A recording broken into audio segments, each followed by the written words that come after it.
Estás escuchando Mil y un viajes por el mundo con Maribel Ruiz.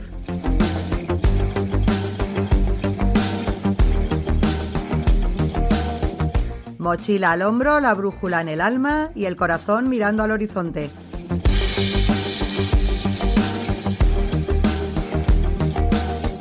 Aquí hablamos de recuerdos imborrables, de caminos que transforman y de viajes que dejan huella. ¿Nos vamos?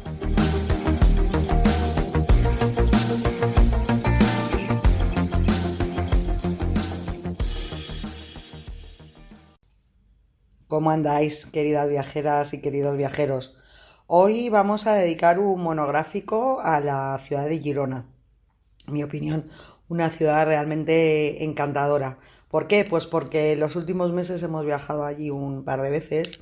Es una ciudad preciosa que, pese a estar apenas a una hora de tren de Barcelona, o precisamente por ello, se encuentra eclipsada por Barcelona, que está considerada su hermana mayor, y sin embargo yo creo que es el contrapunto perfecto para Varna, pues porque es acogedora, es tranquila y sobre todo es muy cómoda para el visitante, ya que se puede ir a todos los sitios andando. Así que si no la conoces, apúntala a la lista de los destinos pendientes, ya que voy a darte todos los detalles para que exprimas Girona en un solo fin de semana.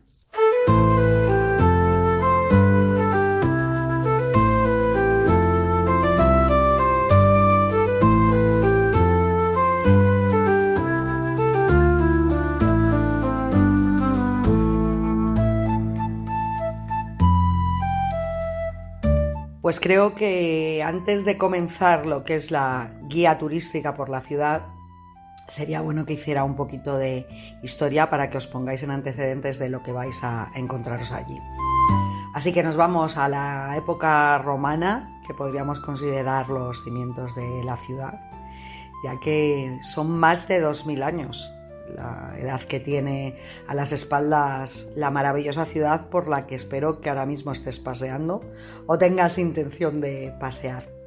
Girona la fundaron los romanos, que se dieron cuenta que este era un lugar estratégico en muchos aspectos para construir una de sus muchas ciudades colonias que tenían repartidas no solamente por toda Europa, sino por parte de Asia, por África.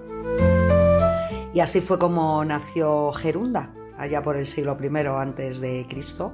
Era una ciudad pequeñita, pero muy bien fortificada, porque ya en aquella época las invasiones sabéis que estaban a la orden del día. Así que los romanos construyeron un castrum, que era una especie de base militar, y unas murallas que, aunque fueron ampliadas después, pues 2000 años después, fijaros, todavía siguen en pie. Y de hecho las murallas de Girona son algunas de las mejor conservadas de España. Luego se vendría abajo el Imperio Romano, llegaron los visigodos y tomaron el control.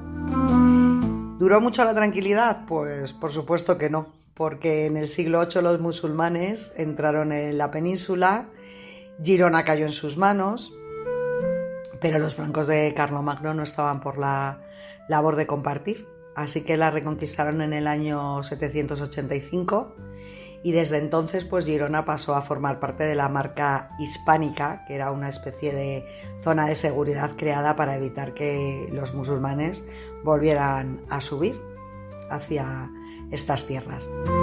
Pues fue una época de castillos, de caballeros y de espadas en alto. En resumen, pues que Girona siempre ha estado muy solicitada por invasores varios y ha sufrido hasta 25 asedios a lo largo de su historia.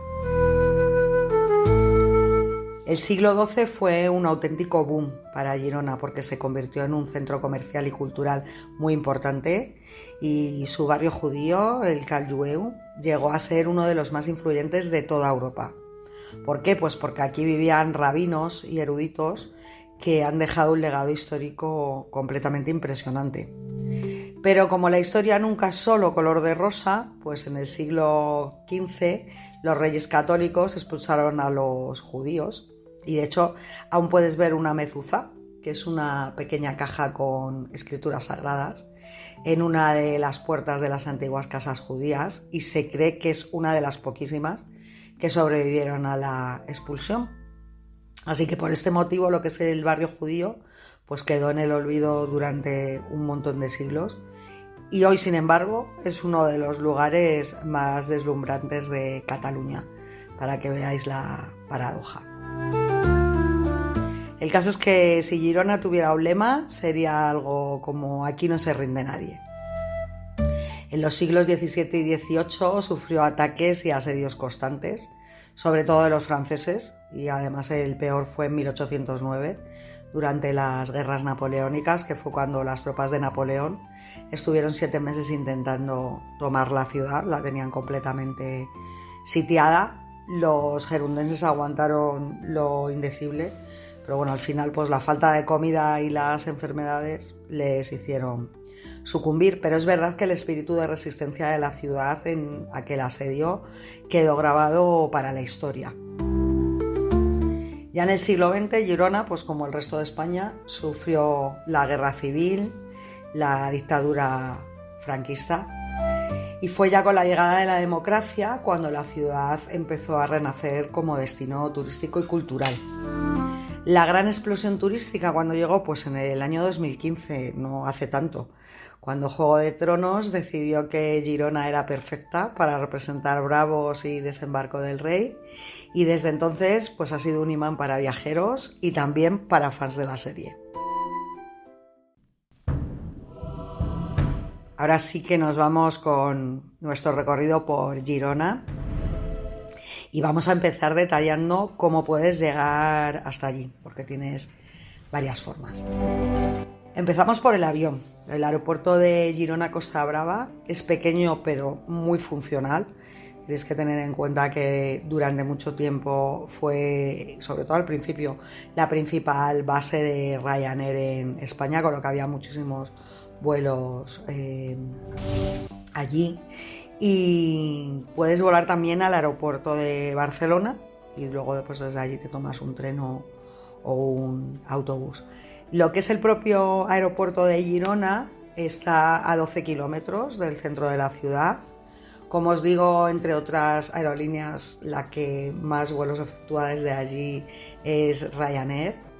El precio aproximado del vuelo desde Madrid suele ser entre 30 y 70 euros. Solo ida, Eso depende ya también desde la temporada.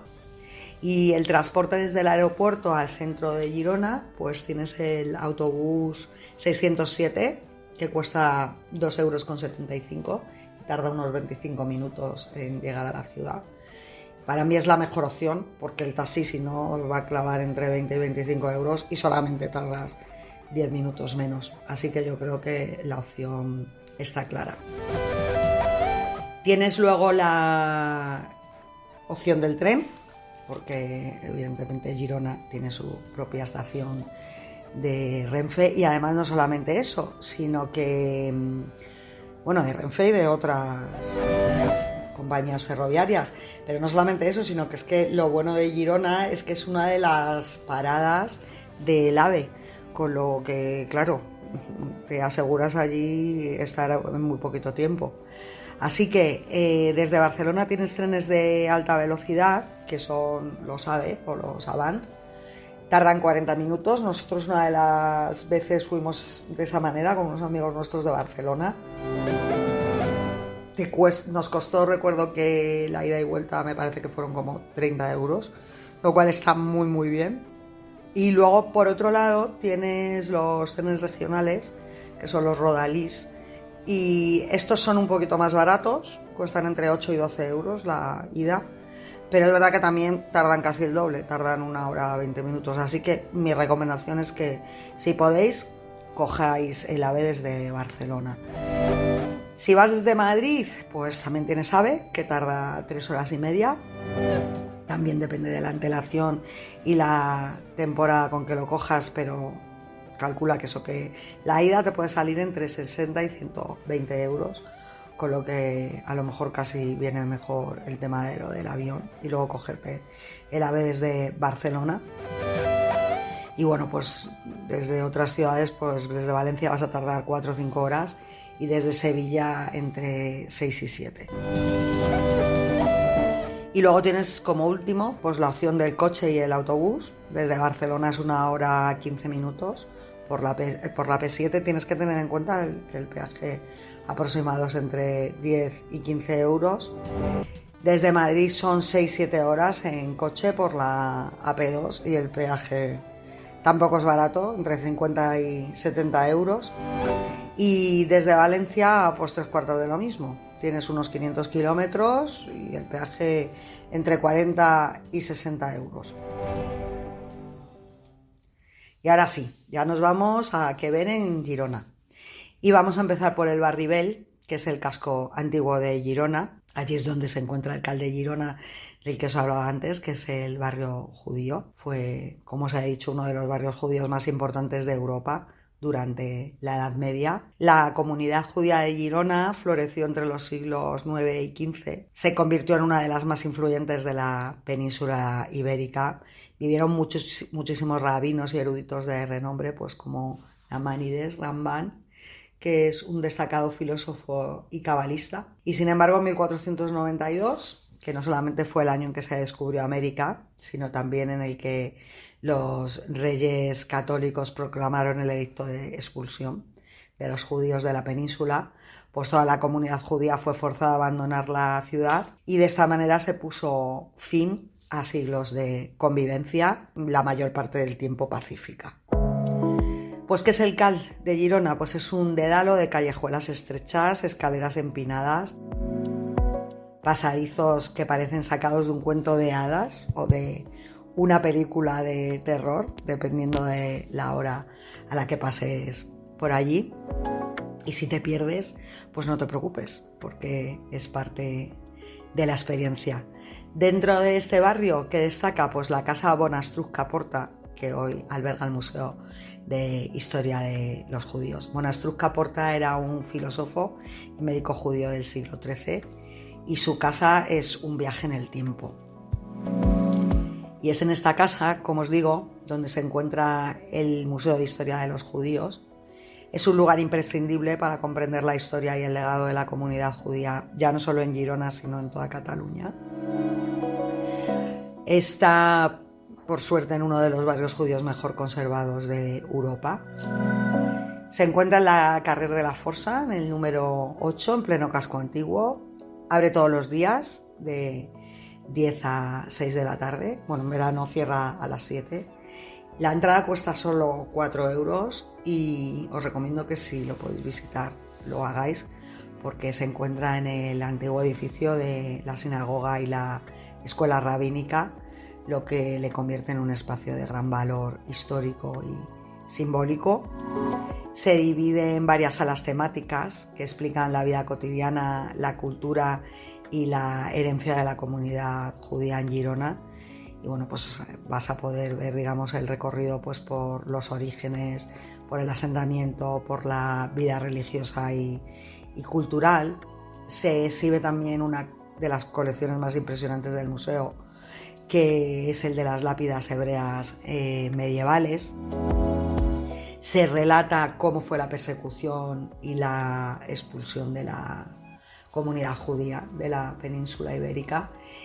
Y tiene también un sitio muy particular, que es el Patio de la Estrella, que es un espacio que forma parte de la sinagoga y que es ideal pues para reflexionar sobre la historia que encierra este lugar.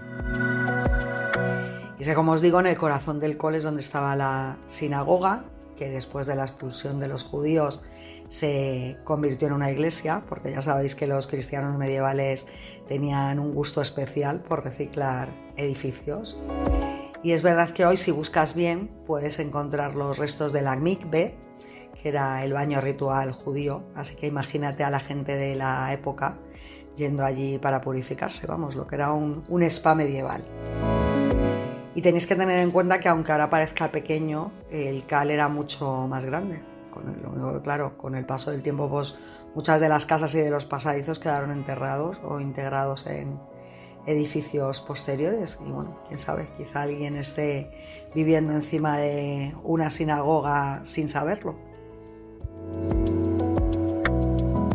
Algunas de las curiosidades del CAL es que si te fijas bien, te vas a dar cuenta que en algunas de las casas hay símbolos que parecen estrellas de David, pero no siempre son judíos estos símbolos, porque es que a veces son simplemente marcas de los canteros. Luego se dice también que en el CAL hay un pasadizo secreto que conectaba las casas de los judíos más ricos con la sinagoga para asistir allí sin que les viera nadie. Y en la Edad Media, que las calles fueran tan empinadas, en este barrio especialmente, pues tenía un propósito, que era dificultar la entrada de los posibles atacantes. Así que, como ves, hoy en día, pues esto es ideal para justificar el segundo desayuno después de la caminata. La verdad es que si Girona tuviera una tarjeta de presentación, incluso más que el propio casco antiguo, pues sin duda serían sus puentes sobre el río Onyar, que son súper bonitos, los habréis visto en múltiples fotos y postales. Los más conocidos, pues el puente de piedra, que se conoce también como el puente de Isabel II, es el más tradicional y el más sólido de todos. Está hecho de piedra, como su nombre indica, porque en el siglo XIX no creáis que se andaban con muchas metáforas, y ofrece una de las mejores vistas de las casas de colores del Onyar, que parecen sacadas de un cuadro. Luego tenemos el puente de las Peixateries Velles, que también se conoce como el puente Eiffel, porque la estructura de hierro rojo te va a recordar muchísimo un lugar muy famoso, y con razón, porque es que fue diseñado en 1877 por la empresa del mismísimo Gustave Eiffel, que es el mismo que construyó la Torre Parisina. Pues este puente es uno de los más fotografiados, porque combina el estilo industrial con las vistas más pintorescas del casco antiguo, con lo que claro, el contraste resulta como muy vistoso. Y su nombre viene de las pescaderías que estaban cerca en la época medieval. Y en mi opinión luego el tercer puente más importante es el de Sant Feliu, que está al lado de la iglesia del mismo nombre y muy cerquita de la catedral. Y es allí donde hallamos la Leona de Girona, cuya estatua está en una esquina y que la tradición dice que si besas tu trasero, pues eso significa que vas a volver a Girona alguna vez. Otra de las estampas más características, y en mi opinión la más bonita de toda la ciudad, es la que os comentaba antes, las casas de colores que se alinean a lo largo del río Onyar, que este río es el que divide la parte antigua de Girona de la parte más moderna. Bueno, pues estas casas, que a mí de verdad me recordaron bastante a algunas de las que puedes encontrarte en Florencia, se construyeron entre los siglos XVII y XIX, son famosas por sus fachadas pintadas en tonos brillantes, en rojo, amarillo, azules, naranjas. Entonces, vamos, es básicamente un arcoiris arquitectónico. En la época en que se construyeron, pues no había reglas estrictas sobre el color de las fachadas. Así que cada familia lo que hacía era que elegía el tono que más le gustaba o el que tenía a mano y pintaba su casa pues como le daba la gana. Pues el resultado al final, ¿qué fue? Pues un mosaico de colores que hoy en día es una de las postales más reconocibles de Girona, y ya no solamente por el tema del color, sino por la propia arquitectura de las casas, porque muchas de ellas son increíblemente estrechas, pero son muy altas, lo que te puede recordar también a ciertas casas holandesas. ¿Y a qué se debía esto? Pues exactamente lo mismo que ya os digo de las casas estrechas que yo he visto en en Holanda, o incluso en Vietnam, que también ocurría esto. ¿Y qué pasaba? Pues que los impuestos que tenían que pagar cada casa, digamos que era como el IBI que pagamos ahora, pues se calculaban según el ancho de la fachada. Entonces, pues la gente empezó a pensar, bueno, pues ¿para qué vas a pagar más construyendo a lo ancho si puedes pagar menos construyendo hacia arriba? De todas estas casitas de colores hay una que destaca por su historia, que es la Casa Masó. Y es que esta fue la casa natal del arquitecto Rafael Masó, que fue uno de los máximos representantes del modernismo catalán en Girona, Hoy se ha convertido en un museo que puedes visitar para ver cómo era la vida en una de estas casas a principios del siglo XX. Y curiosamente, la fachada de la casa Massó es blanca, no de colores. ¿Y por qué? Pues se debe a que Massó lo que quería era mantener la tradición de las casas nobles, que solían ser blancas. Así que, como veis, en su época fue un rebelde con causa. Uno de los lugares más bonitos de Girona, y además que se puede ver prácticamente desde todos los puntos de la ciudad, es la catedral. Es una joya arquitectónica con una mezcla de estilos deslumbrante, porque empezaron con el románico, pero luego continuaron con el gótico y finalmente remataron con un toque barroco en la fachada. Así que, como veis, ahí hay un batiburrillo. El resultado, pues, que tiene una de las naves góticas más anchas del mundo, de 23 metros, es decir, es casi como un campo de fútbol. Dentro tiene unas vidrieras que juegan con los rayos de luz y un claustro románico. También dentro de la catedral se guarda el tapiz de la creación, que es un bordado medieval del siglo XI, que es una especie de cómic, entre comillas, ¿no?, de cómo se creó el mundo, y es tan impresionante que parece más un lienzo pintado que un bordado. Y la gran sorpresa es que aún no está acabado, es decir, que lleva 1000 años en proceso y supera incluso los retrasos de la Sagrada Familia, que ya es difícil. Os comento también que en una de las gárgolas de la catedral hay una figura muy curiosa, que es una bruja transformada en piedra. Bueno, pues la leyenda dice que era una mujer que se burlaba de los religiosos, que lanzaba maldiciones, y entonces, como castigo divino, la convirtieron en piedra, y ahora, ironías de la vida, su boca sigue abierta, pero solo para escupir agua cuando llueve. Y ahora sí, vamos con Juego de Tronos.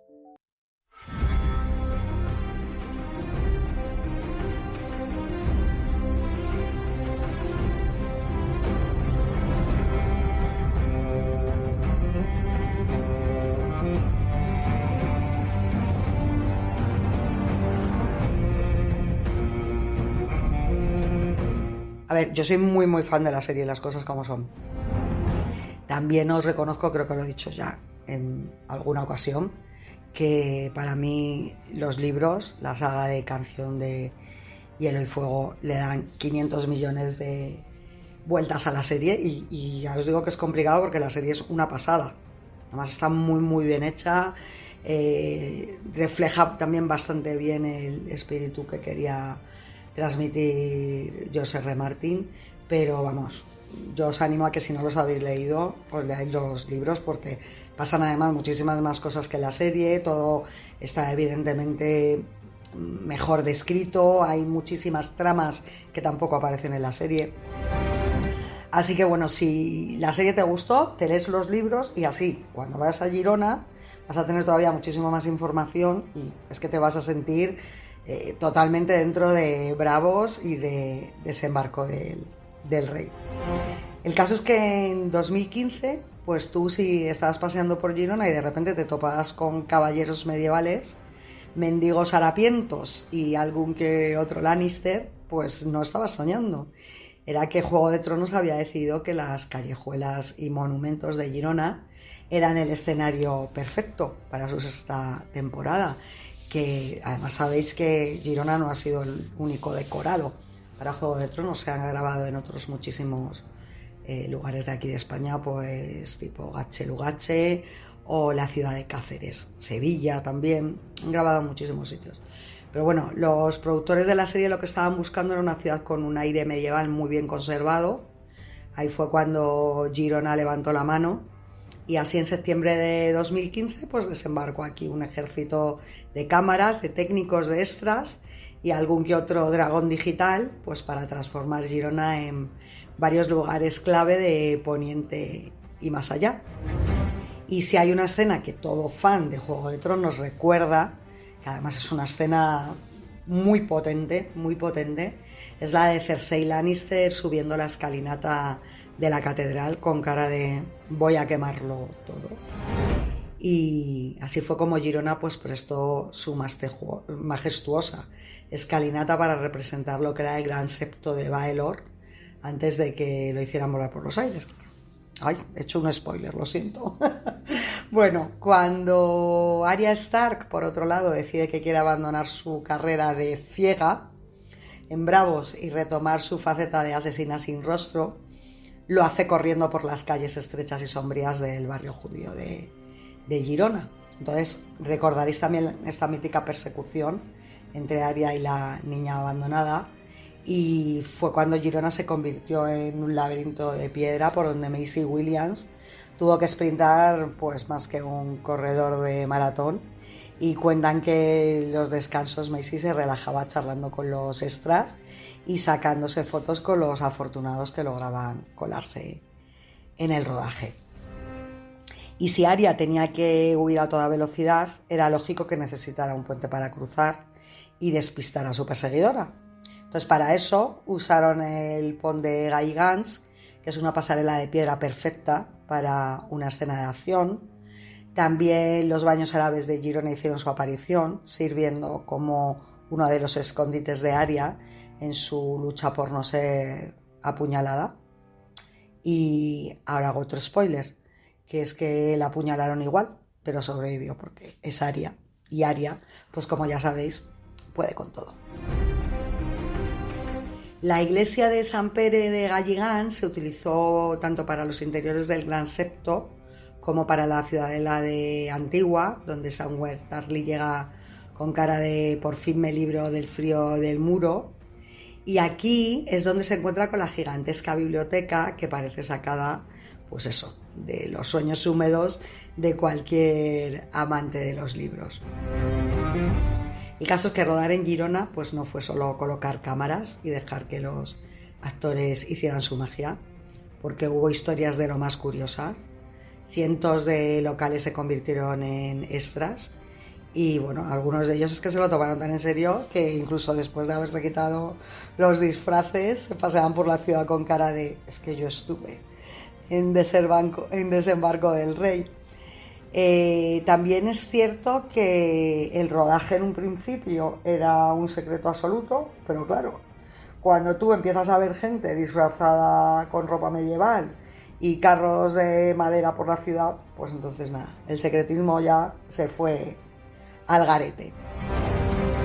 Y luego está el tema del boom turístico, porque desde que se emitieron los episodios, los tours de Juego de Tronos en Girona se dispararon. Y ahora pues es muy común que tú estés paseando por la ciudad y ves a guías con fotos de la serie en la mano señalando pues aquí Arya casi se muere o aquí Cersei planeaba vengarse del mundo. Así que la verdad es que Juego de Tronos ha supuesto una fuente de ingresos para Girona inagotable. Y como os digo, hoy en día la ciudad sigue aprovechando su fama televisiva. Hay rutas específicas para recorrer los escenarios de la serie, bares que han sacado bebidas temáticas y puedes tomarte un cóctel fuego valirio. Hay un montón de tiendas con merchandising sobre los Lannister y los Stark. Así que ya sabes que si visitas Girona, pues recuerda que no solo es una preciosa ciudad con siglos de historia, sino que también fue escenario de una de las series más extraordinarias del mundo de la televisión.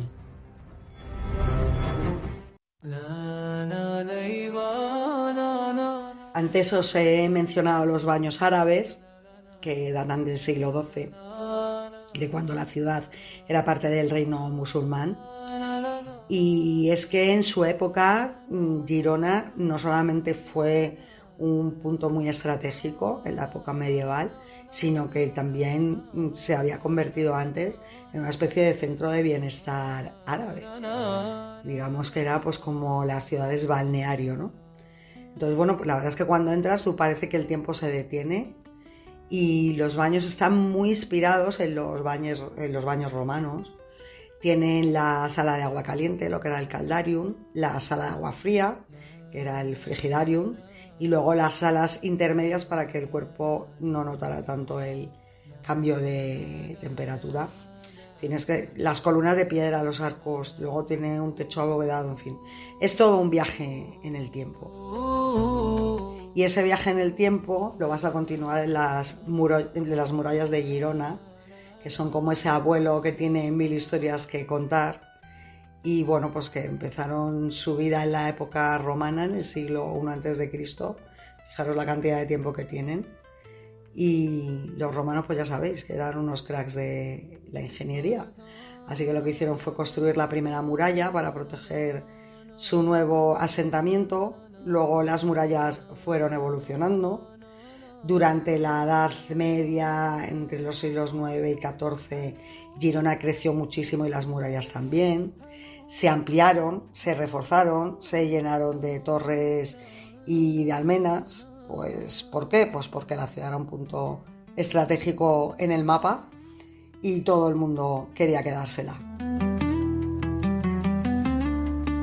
Así que hoy en día, pues las murallas son uno de los grandes atractivos de Girona, no solo por su historia, sino porque ofrecen un paseo único con unas vistas que te dejan boquiabierto y que tiene 3 puntos clave. Que uno es el Passeig de la Muralla, que es el nombre del recorrido que puedes hacer por lo alto de las murallas, de unos 2 kilómetros más o menos. Luego las vistas panorámicas, porque es que desde las murallas puedes ver toda la ciudad. Y las fotos aquí, bueno, son prácticamente obligatorias. Y luego el tercer punto clave es que las murallas no son un simple muro, sino que tienen torres defensivas, tienen almenas, que son esos huecos en lo alto donde los soldados se escondían, y tienen pasillos y recovecos. O sea que digamos que no son solamente un muro de piedra y punto. Y es verdad que aunque con el tiempo las murallas perdieron su función defensiva, porque las guerras cambiaban, la artillería se volvía más potente y en ese caso pues las murallas ya no eran tan útiles, pues algunas partes se acabaron derribando, otras se integraron en la ciudad y las que tuvieron más suerte pues se quedaron como un recuerdo del pasado. El caso es que hoy pues son un símbolo de Girona y es un lugar perfecto para pasear, aprender y para disfrutar.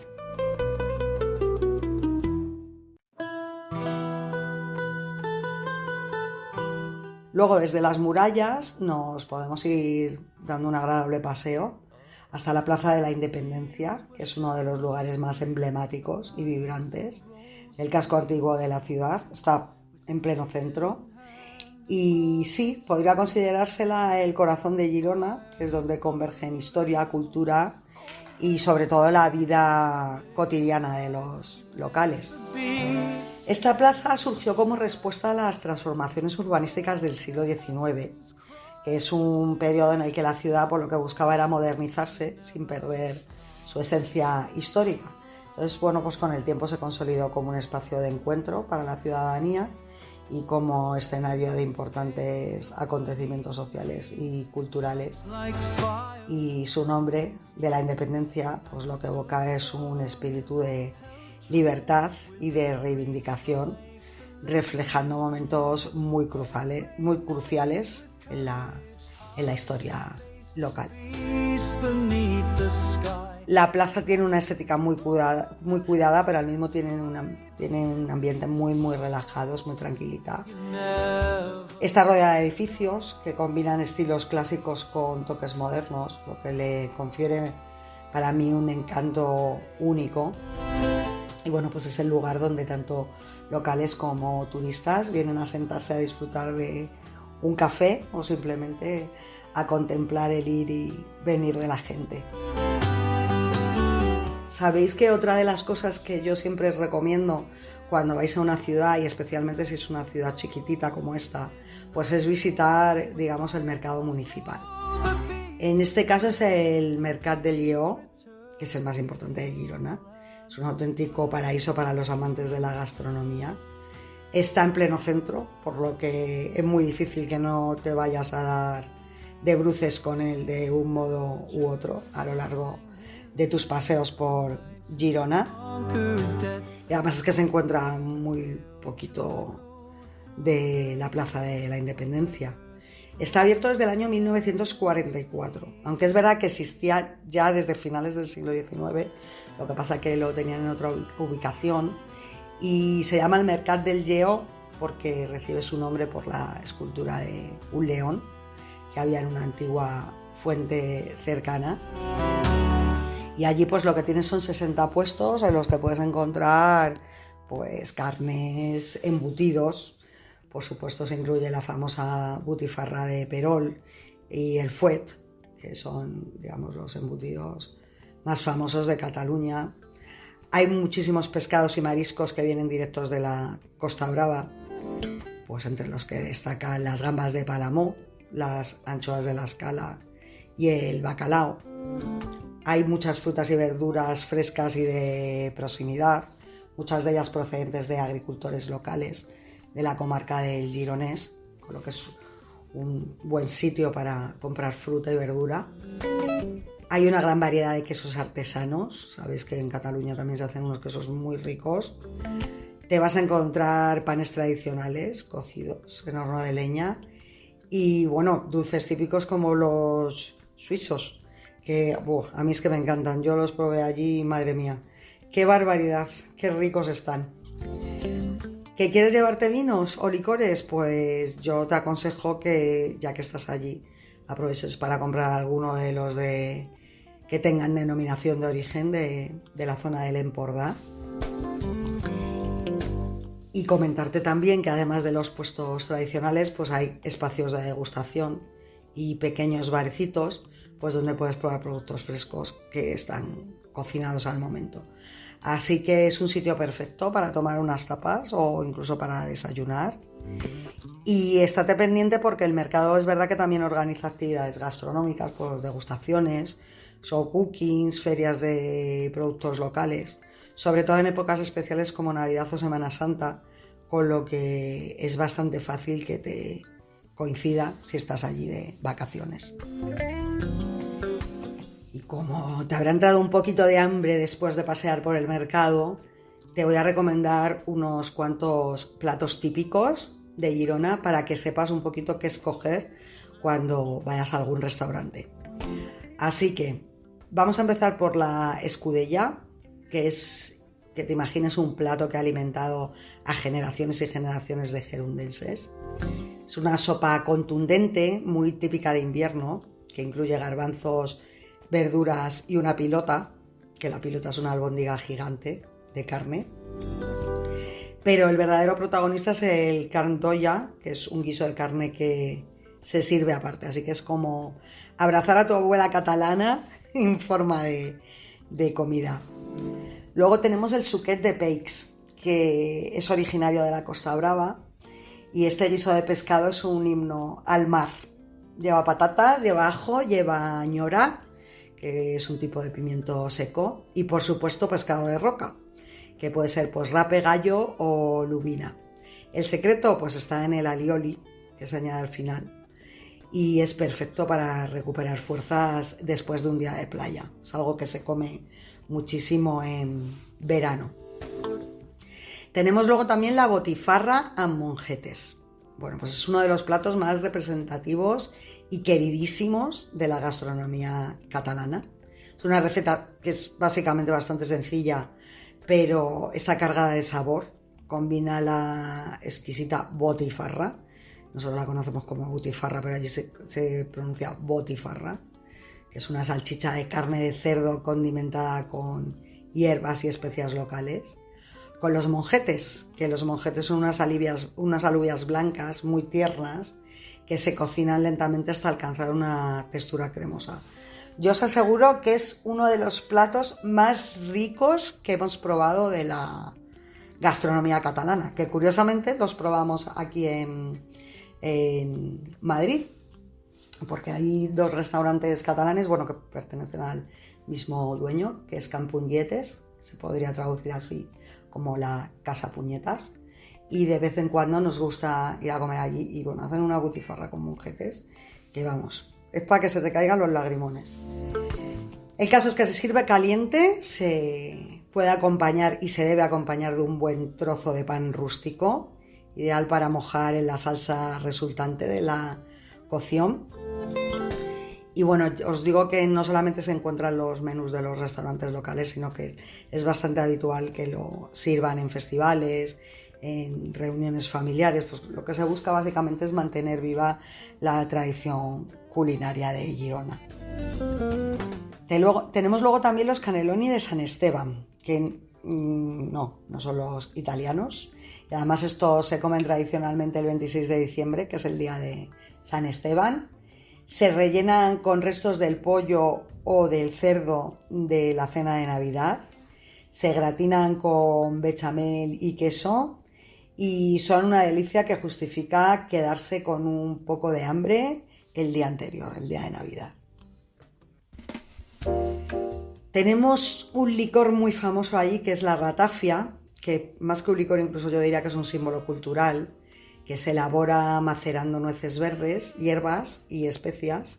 Entonces con ellos hace un aguardiente y es verdad que cada casa tiene su receta secreta de cómo hacerlo. Es un licor muy casero.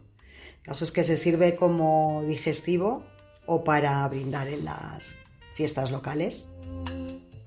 Y sí, tengo que terminar hablando respecto a la gastronomía de Girona, de los suizos, porque es que son una de las joyas de la repostería. Es un dulce que ha conquistado paladares y se ha convertido en un símbolo de la identidad culinaria catalana.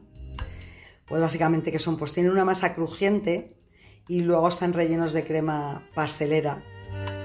Y bueno, los vas a ver en muchísimas pastelerías, en muchas cafeterías, porque se pueden tomar además a cualquier hora del día. Pero vamos, como os digo, son una auténtica delicatessen. Voy a comentaros también que el evento más importante de la ciudad, o por lo menos uno de los más importantes, es el Festival de las Flores, en el que se unen pues eso, la pasión por la naturaleza y por el arte para transformar las calles y las plazas en un verdadero espectáculo floral. Entonces cada año Girona se viste de color y de fragancia para dar la bienvenida a este evento. Y bueno, pues básicamente Girona lo que se convierte es en un jardín viviente. Este festival lo que tiene es sus raíces en la tradición hortícola local.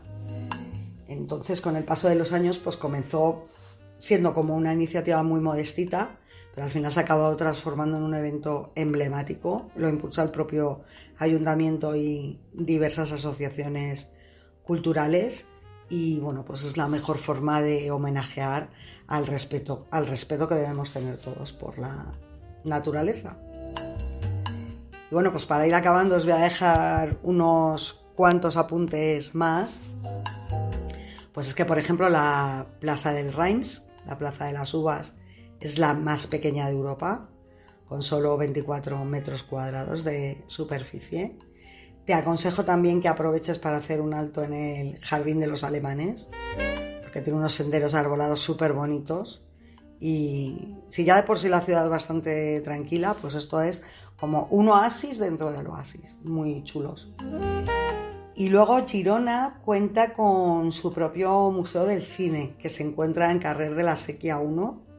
La entrada cuesta 7 euros y es verdad que aunque es pequeñito, su exposición es altamente interesante. Pues se exponen cámaras, proyectores, guiones, fotografías, documentos en general. Y bueno, pues una de las secciones más populares es aquella dedicada a la postproducción, que es donde los visitantes pueden experimentar con herramientas de edición digital.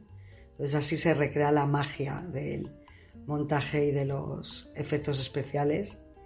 Y ten en cuenta que además de su colección permanente, el museo acoge exposiciones temporales que abordan pues, temas específicos, a lo mejor como la animación o el cine experimental, y que puede ser pues, el broche de oro para la visita a una ciudad maravillosa. Hasta aquí nuestro programa dedicado a Girona. Mira, pues nos hemos ido hasta los 3/4 de hora, o sea que le hemos sacado un buen provecho. Ya os digo que es una ciudad pequeñita que puedes disfrutar perfectamente en un fin de semana, incluso si me apuras dándote un poco de brío en un solo día, pero bueno, con un fin de semana la vas a disfrutar más y con más tranquilidad. Y te animo a que a que vayas a conocerla porque merece muchísimo la pena. Y te animo también a que te suscribas al canal, a que nos sigas en milionviajesporelmundo.com, que tenemos un montón de artículos y de reportajes publicados. Y mi tercera recomendación, pues que me escuches en unos poquitos días, que será cuando tengamos un nuevo programa en antena. Un beso a todos.